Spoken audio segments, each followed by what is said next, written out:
તો વધુ એક વાવાઝોડાનો ખતરો ગુજરાત પર મંડરાઈ રહ્યો છે। ચક્રવાતી તોફાન શક્તિની તીવ્રતા વધી રહી છે।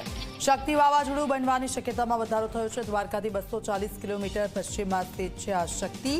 અરબી સમુદ્રમાં સ્થિત છે શક્તિ ચક્રવાતી તોફાન। નલિયાથી 360 કિલોમીટર તો પશ્ચિમ, દક્ષિણ અને પશ્ચિમમાં સ્થિત છે ચક્રવાતી તોફાન। 12 કિલોમીટર પ્રતિ કલાકની ઝડપથી આ આગળ વધી રહ્યું છે શક્તિ તોફાન। સંબંધિત વિસ્તારમાં હવામાને ચેતવણી જાહેર કરાઈ છે। માછીમારોને દરિયો ન ખેડવાની સૂચના અપાઈ। દ્વારકાના દરિયામાં ભારે કરંટ જોવા મળ્યો।